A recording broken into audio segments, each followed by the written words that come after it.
આજે હું શાક માર્કેટ ગઈ ને તો ત્યાંથી લઈ આવી એકદમ રસાદાર સરસ મોટા લીંબુ. સસ્તા પણ એટલા મળ્યા, પણ તો અત્યારે સસ્તા મળતા આ લીંબુ છે ને એ ઉનાળામાં એટલા બધા મોંઘા થઈ જાય ને કે ના પૂછો વાત. અને સાચી જરૂર છે ને આપણે ઉનાળામાં જ લીંબુની હોય છે. લીંબુનો રસ સ્ટોર કરવાની રીત તો મેં તમને બતાવી, જે આપણે દાળ શાકમાં ઉપયોગમાં લાંબો સમય સુધી લઈ શકીએ છીએ. પરંતુ એ સિવાય આ લીંબુનો રસ છે જેનું આપણે શરબત બનાવીએ છીએ ને તે ઉનાળામાં આપણને લૂથી બચાવે. તો આપણા બાળકો અને હસબન્ડ બધા બહારે જતા હોય તો તેને લૂથી બચાવવા માટે અત્યારે સરસ મળતા લીંબુનો હું સિરપ પણ બનાવી અને રાખી દઉં છું, જેથી આપણે ત્યારે તેનો ઉપયોગ કરી શકીએ અને ઇન્સ્ટન્ટ તેમાંથી શરબત બનાવીને આપી શકીએ. ફક્ત મીઠું જ ઉમેરવાની જરૂર રહે, બાકી કાંઈ જરૂર ન રહે. અને મોંઘા લીંબુ લેવા પણ નહીં, અને અત્યારે સારા મળતા લીંબુનો આપણે સારો વધારે ઉપયોગ કરી શકીએ. એટલે કે ફ્રીજમાં આ સિરપ છે ને તે 5 થી 6 મહિના સચવાય એટલે આપણો ઉનાળો તો પૂરો થઈ જાય. અને સાથે જ આ સિરપની અંદર હું છે ને 4 કે 3 ઇન્ગ્રીડિયન્ટ્સ એવા ઉમેરું છું કે જેથી ઉનાળામાં થતો અપચો ગેસથી પણ આ લીંબુનું શરબત આપણને બચાવે. તો દર વખતે જે હું બનાવું છું એની જ રેસીપી આજે હું તમારી સાથે શેર કરું છું. લાંબો સમય સાચવવું છે તેવું લીંબુનું સિરપ બનાવવાની શરૂઆત ચાસણી બનાવવાથી કરવા માટે અહીં જાડા તળિયાવાળી કઢાઈ લઈ તેને ગેસ પર રાખી દઈશું. અને હવે વજન પ્રમાણે ખાંડ ઉમેરીશ. તો 2 કિલો લીંબુ સામે 1.5 કિલો જેવી અહીં મેં ખાંડ લીધી છે. અહીં જો ખાંડની બદલે સાકર વાપરવી હોય ને તો આ જ માપની લેવાની. હવે આ વજન પ્રમાણે ખાંડ છે ને તેને ગેસની લો ફ્લેમ પર ગરમ થતી કડાઈની અંદર ઉમેરી દેવાની. એ પછી સૌથી પહેલાં 500 ml પાણી ઉમેરી દઈશ. એ પછી થોડું વધારે પાણી લેતા ઉપરથી વધારે 200 ml જેટલું પાણી ઉમેર્યું છે. એટલે કે 1.5 કિલો ખાંડ સામે તેનું અડધું એટલે કે 750 ml જેવું પાણી ઉમેરવાનું. જે ખાંડ ડૂબે ને એટલું થઈ જશે. ગેસની ફ્લેમ મીડિયમ ટુ લો જ રાખી હવે સતત મિક્સ કરતા જઈ અને ખાંડને ઓગાળવાની શરૂઆત કરવાની. નોર્મલ કોઈ પણ શરબતનું સિરપ બનાવીએ ને તેમાં આ ચાસણી છે ને તેના કરતાં અત્યારે લીંબુના સિરપની ચાસણી છે ને તે વધારે ઘાટી કરવાની. સતત મિક્સ કરતા જઈ અને ખાંડને ઓગાળી લેવાની છે. લગભગ 4 થી 5 મિનિટમાં જ આ રીતે હવે ખાંડ છે ને તે સાવ ઓગળી ગઈ છે. તો હવે આ ચાસણીને ઉકાળવા માટે બીજા ગેસ પર ટ્રાન્સફર કરી દઈએ. અને હવે આ લેમન સિરપમાં ખાસ ઇન્ગ્રેડિયન્ટ્સ ઉમેરવા માટે સૌથી પહેલાં હું મરી લઈશ. તેની સાથે જીરું પણ લઈ લેવાનું છે. બનાવવાની શરૂઆત ફરીથી ગેસ ચાલુ કરી તેની ઉપર જાડા તળિયાવાળી પેન રાખી દઈશ અને એ પછી ગરમ થતી આ પેનની અંદર 1.5 ટીસ્પૂન જેટલા આખા કાળા મરી ઉમેરી દેવાના છે. સાથે જીરું છે ને તે પણ 1.5 થી 2 ટીસ્પૂન જેટલું લેશું. અહીં જીરું અને મરીનું પ્રમાણ છે ને આપણને જે રીતે વધારે કે ઓછું સ્વાદમાં પસંદ હોય ને તે રીતે ઉમેરી શકાય. હવે ગેસની ફ્લેમ લો જ રાખી જીરું અને મરીને સતત મિક્સ કરતા જઈને એકદમ સરસ શેકી લેવાના છે. પણ હા, શેકવાના ફક્ત એટલા જ કે તેની કચાશ દૂર થઈ જાય. લગભગ 1.5 મિનિટ શેકતા જીરું શેકાવાની સુગંધ આવવાની શરૂઆત થવા લાગી છે. વચ્ચે વચ્ચે ચાસણીને પણ ચમચા વડે ચલાવતા જઈશું જેથી તે સતત ઉકળતી રહે. આ સાઈડ મરી અને જીરું પરફેક્ટ શેકાઈ જાય ને એટલે પેનને ગેસની નીચે ઉતારી ઠંડા થવા દેવાના. એ પછી ખાંડણીમાં ઉમેરી દઈશું અને પછી બંનેને વાટવાની શરૂઆત કરવાની. મરી અને જીરું આમ પણ ડાયજેશન માટે સારા, ઠંડક આપનાર, ઉનાળામાં પેટમાં થતા અપચના રોગ દૂર કરે છે અને લીંબુના શરબતને વધારે ગુણોથી ભરપૂરની સાથે સાથે વધુ સ્વાદિષ્ટ પણ બનાવે છે. લગભગ 2 થી 3 મિનિટ વાટતા આવા સરસ અધકચરા વટાઈ જાય ને બસ હવે તેને સાઈડમાં રાખી દેવાના. અને અહીંયા મેં લીધો છે ફુદીનો. એકદમ તાજો લીલો ફુદીનો લેવાનો. તેની સાથે જ આદુ લઈશું. તો સૌથી પહેલાં ફુદીનાને આ રીતે લઈ તેના નાના મોટા પાન છે ને તે ડાળીથી અલગ કરી અને મિક્સરના ચટણીના જારમાં ઉમેરી દેવાના છે. ડાયજેશન માટે ઉત્તમ કહેવાતો ફુદીનો છે ને તે પેટમાં ગમે તેવો ગેસ થયો હોય ને તો ફુદીનાના પાન એમનેમ પણ ચાવી જાવ ને તો પણ સારું થઈ જાય. તો લીંબુના સિરપમાં ઉમેરીએ ને તો લીંબુના ફાયદા સાથે ગેસ અપચાથી બચાવવા માટે સ્વાદ અને સુગંધ બંને આ સિરપમાં ફુદીનાને લીધે આવે. અહીં જોઈએ ને એ પ્રમાણે ફુદીનો મિક્સરના જારમાં ફોલી અને ઉમેરી દીધો. એ જ રીતે હવે આદુને લઈ તેની છાલ ઉખાડી લેવાની છે. છાલ ઉખાડ્યા પછી ડાયરેક્ટ તેના નાના મોટા ટુકડા કરી અને મિક્સરના જારમાં ઉમેરી દેવાના. આદુ પણ ગેસ દૂર કરી અને ખોરાકના ડાયજેશન માટે ઉત્તમ કહેવાય છે. અને આદુ લીંબુનું શરબત તો આમ પણ આપણે પીતા હોઈએ છીએ. હવે ફુદીનો અને આદુ પીસાઈ જાય ને અને ફુદીનો કલરમાં કાળો ના પડે ને એ માટે અડધા લીંબુનો રસ પણ નીચોવી દેવાનો છે જેથી મિશ્રણ સરસ પીસાઈ જાય અને એવો સરસ ગ્રીન કલર જળવાઈ રહે. બંને એકદમ સરસ પીસી લીધા પછી આદુ ફુદીનાના આ મિશ્રણને હવે સાઈડમાં રાખી દઈએ. બીજી તરફ ચાસણી છે ને તે એકદમ સરસ ઉકળી ગઈ છે. કિનારી ઉપર ચીપકેલી સફેદ ચાસણી પરથી ખ્યાલ આવશે કે તે એકદમ થીક, લગભગ 1.5 તાર જેવી થઈ ગઈ છે.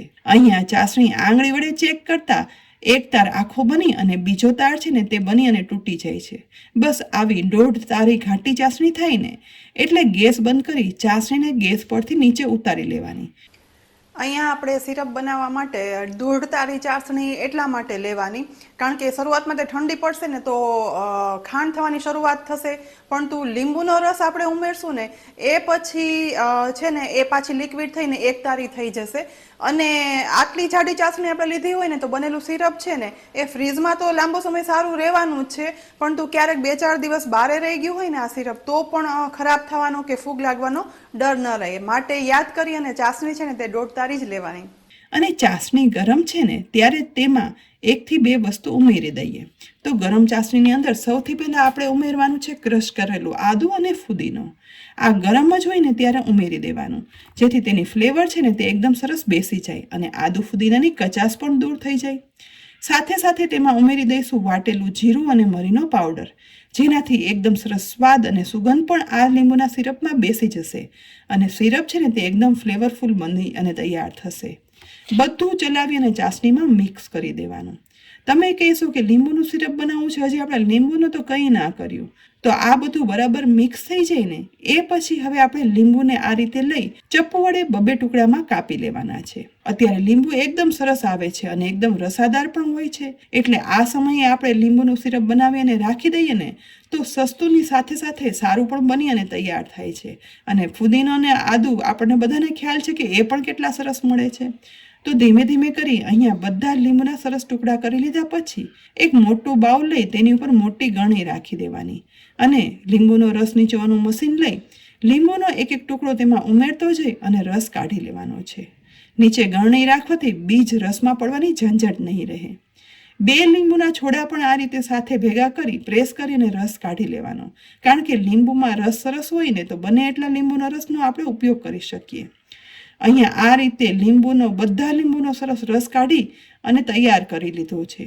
બધા લીંબુનો રસ નીકળી જાય ને એ પછી વધેલા છોડા છે ને તેનો ઉપયોગ આજે તો હું સ્કિન માટેના સ્ક્રબર બનાવવા માટે કરીશ.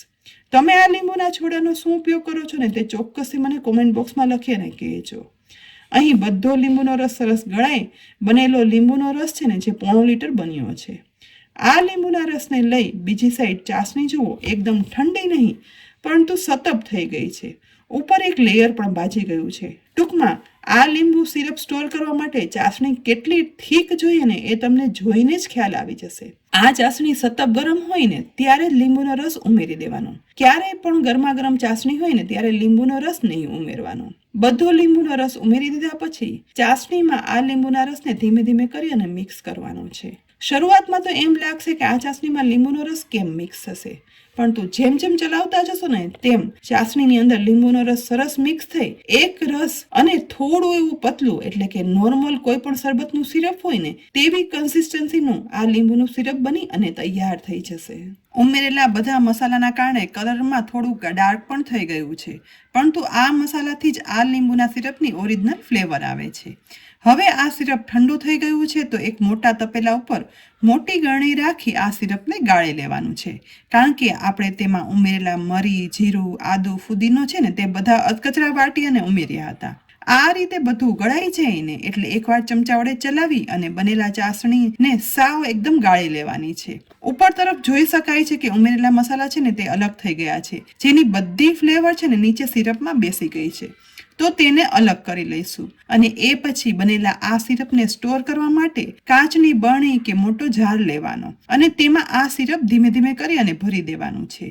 બરણી કે જાર છે ને તે આ સિરપ ઉમેર્યા પહેલા એકદમ તડકે તપાવી અને કોરા કરી લેવાના. અહીં મેં 500 ml ના 2 જાર લીધા છે, એટલે ટોટલ 1 લીટરથી થોડું વધારે લીંબુ, આદુ, પુદીના અને મરી જીરા વાળું સિરપ બની અને તૈયાર થયું છે. બંને બરણીમાં ભર્યા પછી તેને પેક કરી આપણે રાખી દઈએ ને તો તે મહિનાઓ સુધી ફ્રીજમાં સારું રહે છે. અને જો 4-5 દિવસ કે અઠવાડિયું બહાર રહી જશે ને તો પણ જરા પણ ખરાબ નહીં થાય, ફૂગ નહીં ચડે અને એવું સરસ રહેશે. હવે આ સિરપનો ઉપયોગ કરી લીંબુનું શરબત અને તેમાંથી લીંબુ સોડા કઈ રીતે બનાવીને તે પણ બતાવું.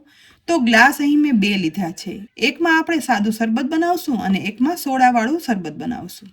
તો 1 ચમચો ભરી બનાવેલું લીંબુ, આદુ, ફુદીનાનું સિરપ છે ને તે બંને ગ્લાસમાં ઉમેરી દઈશ. એ ઉમેર્યા પછી તેમાં ફક્ત મેં કહ્યું હતું ને તેમ મીઠું ઉમેરવું પડશે. તો સ્વાદ પ્રમાણે બંનેમાં મીઠું પણ ઉમેરી દેવાનું. એ પછી ઉમેરશું બરફ, જેના વગર શરબત અધૂરું છે. અને ઉપરથી 1 ગ્લાસમાં ઉમેરી દઈશ પાણી. પાણી ઉમેર્યા પછી ચમચી વડે મિક્સ કરતા જ આદુ, ફુદીના, લીંબુ, મરી અને જીરુંવાળું એકદમ ફ્લેવરફુલ ટેસ્ટી શરબત બની અને તૈયાર થઈ ગયું છે. એ જ રીતે બીજા ગ્લાસની અંદર અહીં મેં સાદી સોડા લીધી છે. તો આ સાદી સોડાને ખોલી આ ગ્લાસમાં ઉમેરી દઈશ. ઉમેરતા જ એકદમ સરસ ફીણા સાથે સોડા છે ને તે આ લીંબુ સિરપમાં મિક્સ થઈ જશે. ચલાવતા એકદમ ઉભરો થઈ અને બહાર પણ આવે છે. આ સોડા સ્વાદમાં એટલી બધી સરસ બને છે ને કે એકવાર બનાવીને પીવો ને તો કોઈ પણ વધારાના મસાલા ઉમેરવાની જરૂર નહીં પડે. અને અત્યારે તો ખૂબ જ લીંબુ સસ્તા છે ને તો આ રીતે સિરપ બનાવી અને સાચવી લો ને તો પછી 5 થી 6 મહિના સુધી ફ્રીજમાં સારું રાખી શકાય.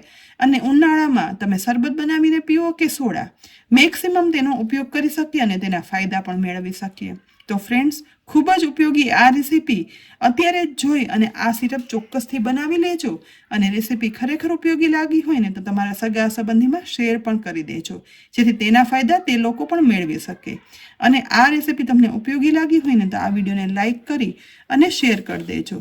સાથે જ અમારી યુટ્યુબ ચેનલને સબસ્ક્રાઇબ કરી અમારા ફેસબુક પેજને પણ લાઈક કરી લેજો, જેથી આવનારા અનેક ઉપયોગી વિડીયોની રેસીપીના અપડેટ્સ તમને તુરંત જ મળે. આવતીકાલે ફરી મળશું એક નવી રેસીપી સાથે. ત્યાં સુધી આવજો.